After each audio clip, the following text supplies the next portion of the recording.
Assalamu alaikum. We will begin this afternoon's proceedings with Tilawat a Quran Pak.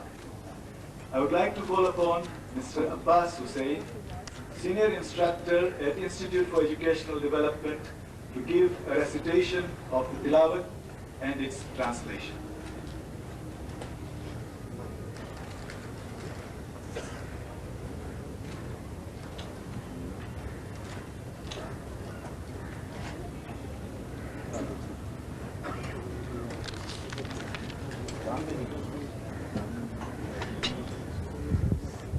أعوذ بالله السميع العليم من الشيطان الرجيم بسم الله الرحمن الرحيم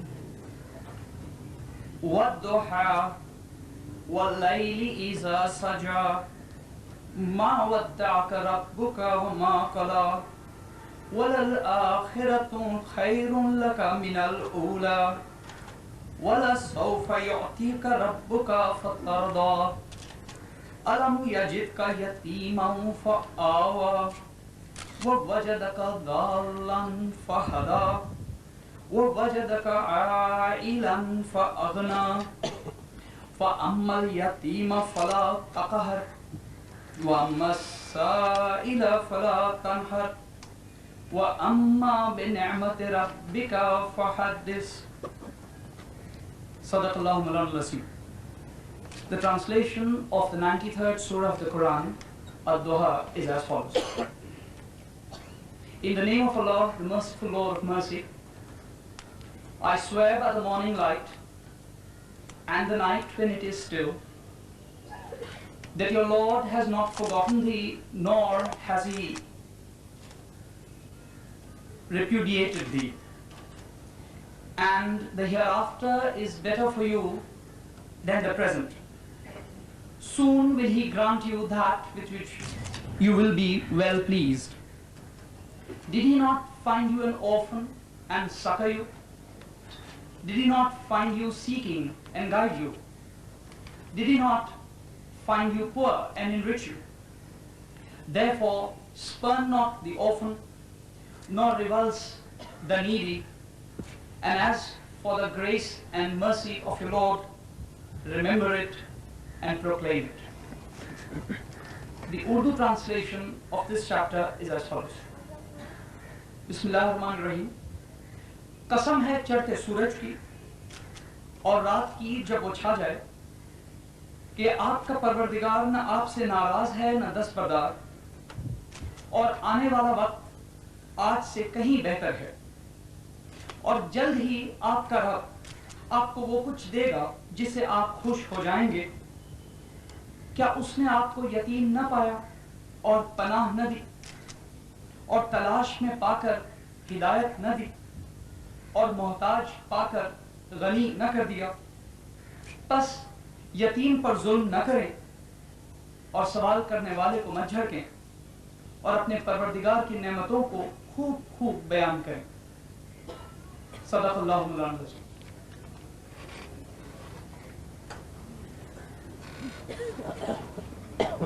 May I request Dr. Kazim Marcus, first Rector of IED, to give a formal welcome address.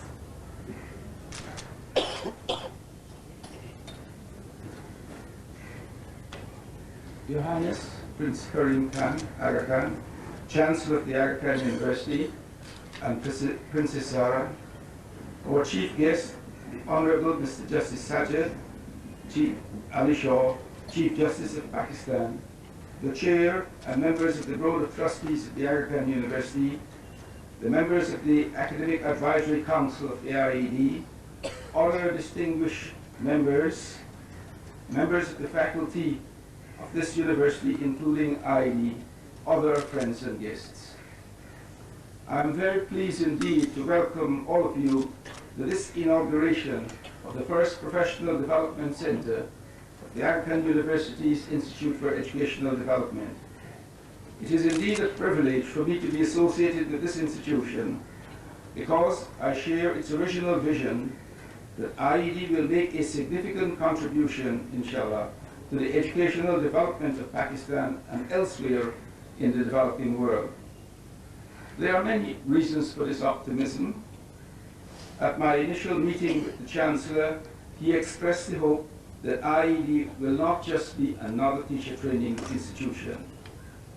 The broad role envisaged for IED was mentioned in its mission statement, and this was to make an overall contribution to human resource development in these countries from which its students came by being a vanguard in educational reform and school improvement. It hopes to do this by helping to raise the level of quality of students' academic performance while developing in them a deep concern for others, especially for the less fortunate members of society. Our first major project has been to train mid-career teachers, both from the government and the private sector schools, including the Aga Khan Educational Services, who, on returning to their jobs, will help to improve the overall quality of education being offered there by assisting to upgrade their colleagues' professional skills.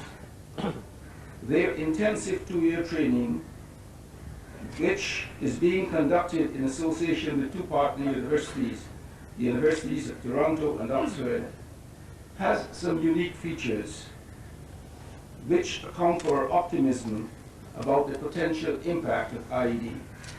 For example, the course focuses on in-service training, which in most developing countries has been found to be more effective than pre-service teacher education in raising students' academic performance. This is obviously due to the poor quality of pre-service education offered in most of the training colleges, especially those in this country. To counter that problem, our MET program places great emphasis on school-based training so as to link theory and practice more effectively.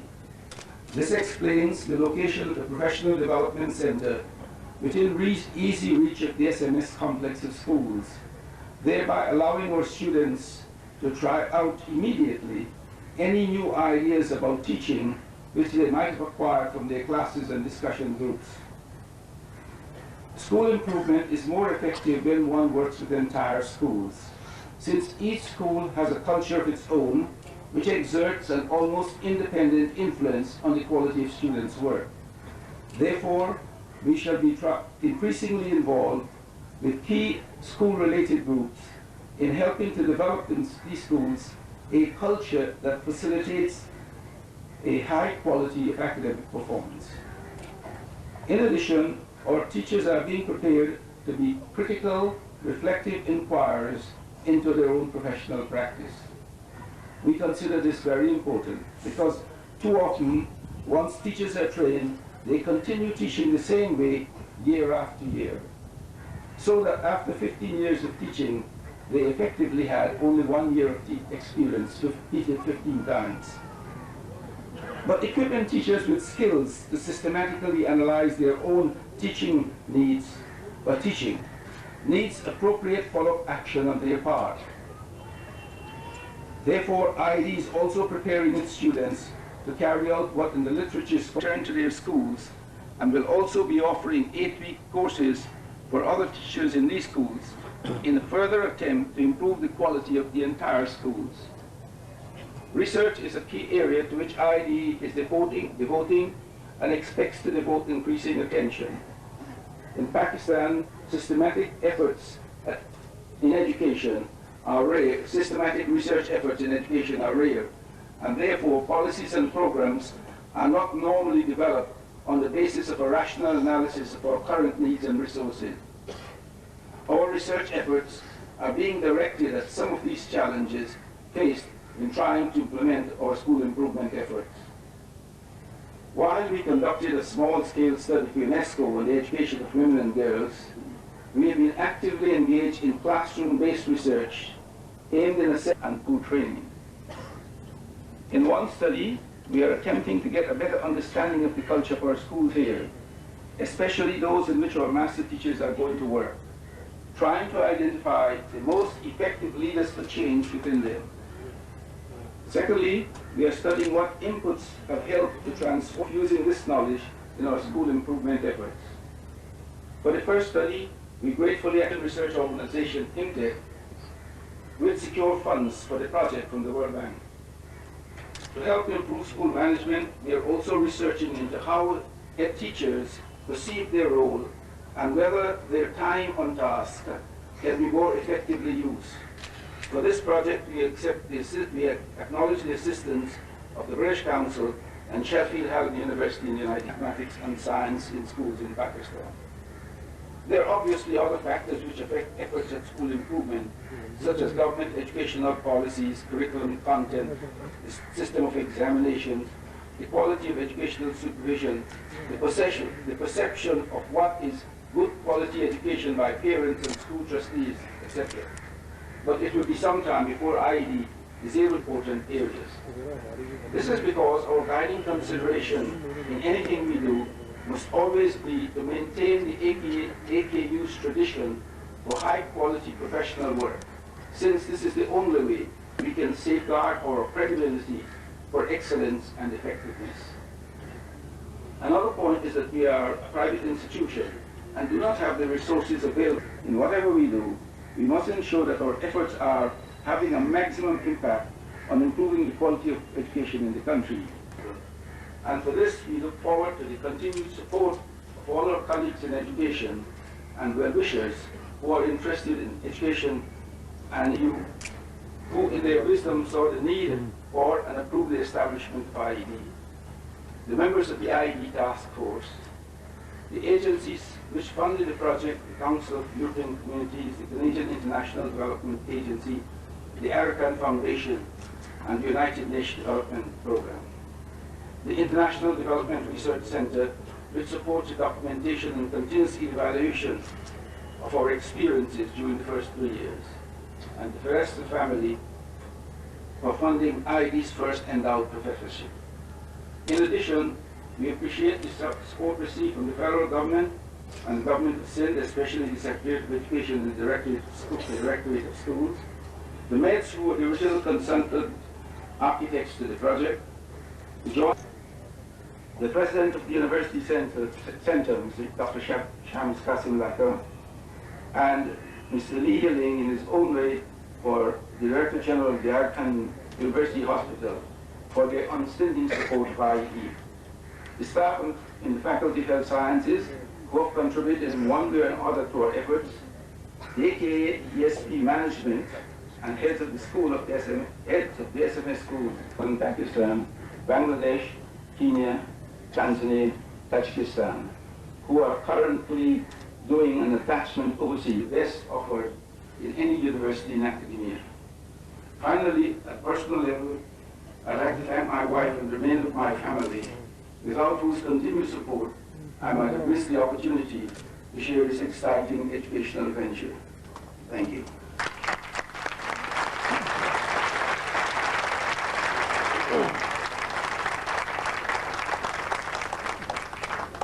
May I now request His Highness the Aga Khan, Chancellor of the Aga Khan University,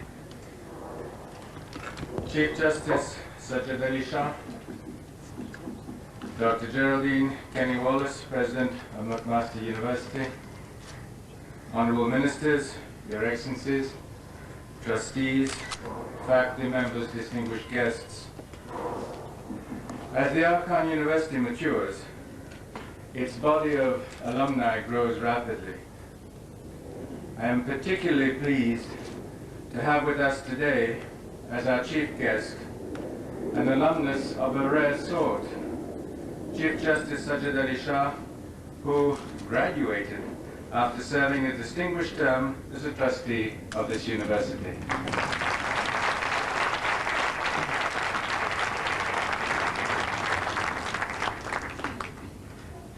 This afternoon, we mark an important new stage in the development of the Aga Khan University.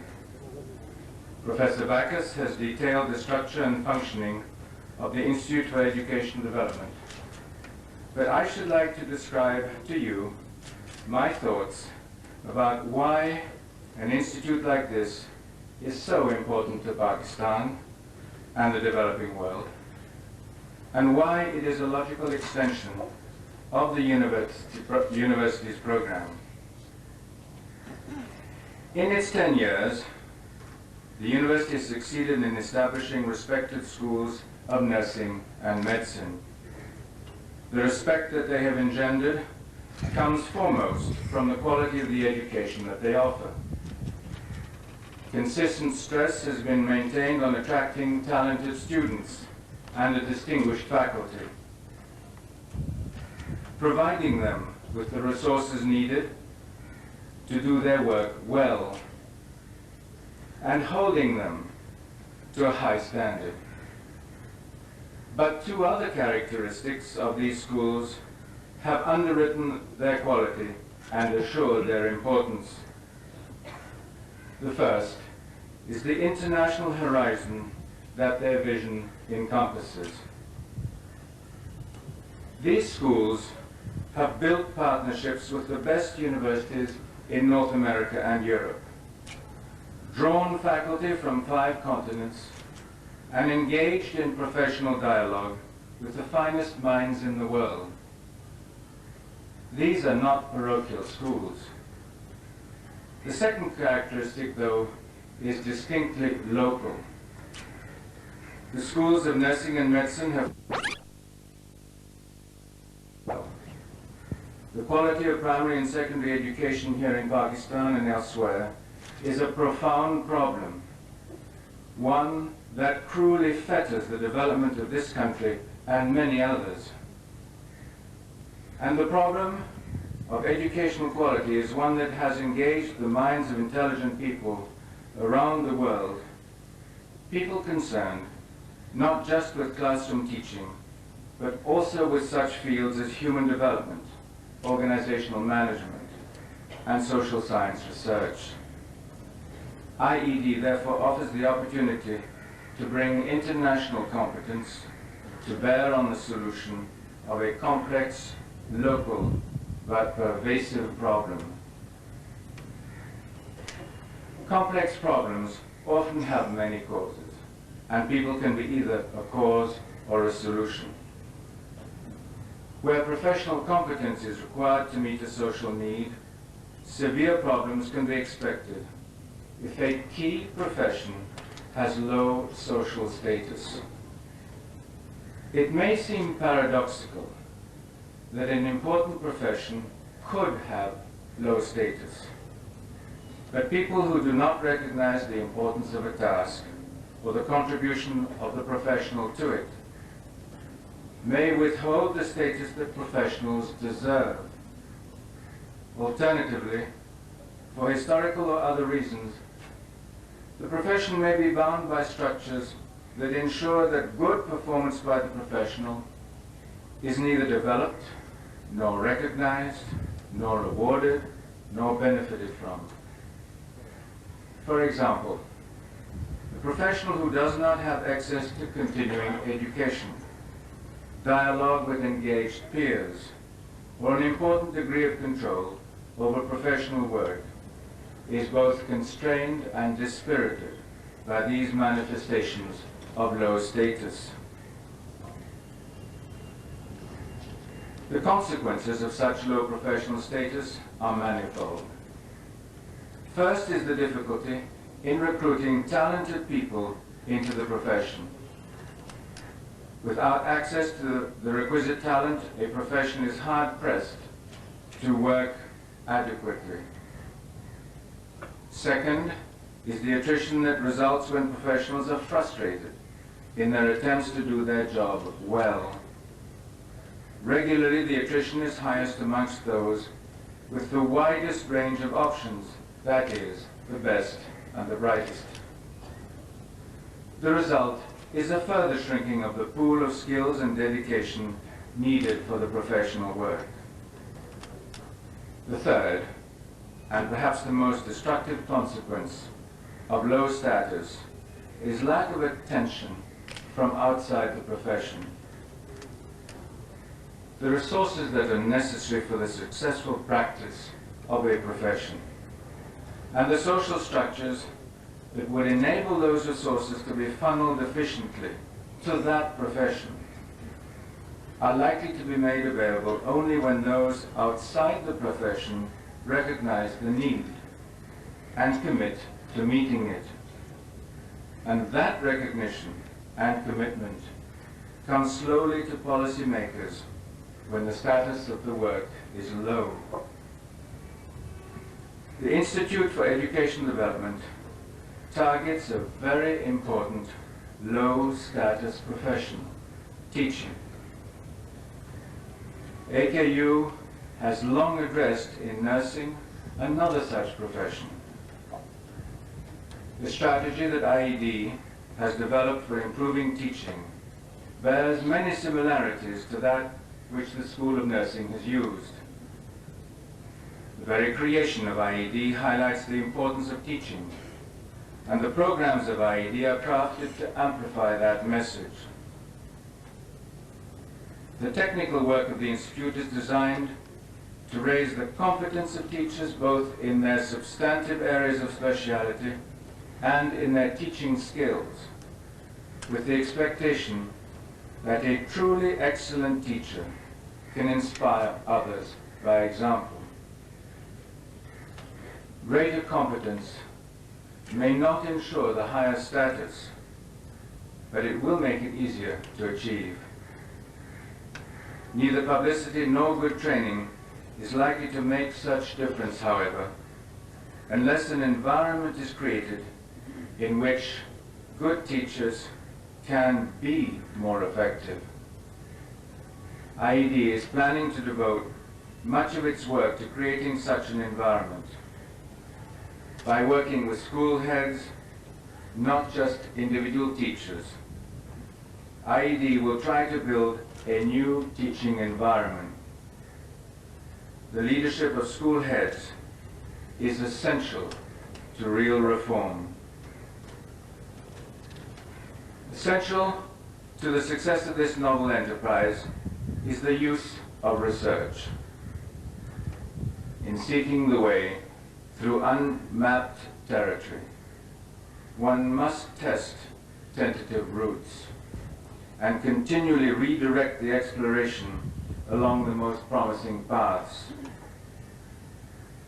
Research on educational matters is in its infancy in Pakistan. IED is organized to bring research competence to bear on issues ranging from the very practical problems of classroom teaching and school management to relevant questions of educational policy. Through research, the lessons learned in a relatively small group of schools with which one professional development center can work can be abstracted and generalized for application by others elsewhere. IED and the PDC that we inaugurate today, or subsequent PDCs, can therefore hope to have an impact far beyond their immediate reach. The use of research is not the only strategy by which IED seeks to strengthen the quality of its work and extend its impact. The partnerships with Oxford University and the University of Toronto bring the faculty and students of IED into continuing dialogue with international colleagues. The Academic Advisory Council provides a forum for experts inside and outside Pakistan to consult with those at the university about current and future activities. Partnerships with donor agencies, including the European Union, United Nations Development Programme, the Canadian International Development Agency, and the Aga Khan Foundation, provide not only the tangible support needed for the enterprise, but invaluable discussion partners in the consideration of ways best to improve the effectiveness of teaching in the developing world. The international makeup of the cadre of master teachers not only extends the potential future reach of IED's programs, but it brings complementary perspectives from different countries to the identification of teaching problems and the selection of potential solutions. Last on this list of strategies, but critical to the likelihood of impact of IED on a larger scale, is the involvement of government schools and policymakers within the Ministry of Education. Private schools can be exemplars of excellence, but models that show success in the private sector will have far greater impact if they can be adapted for widespread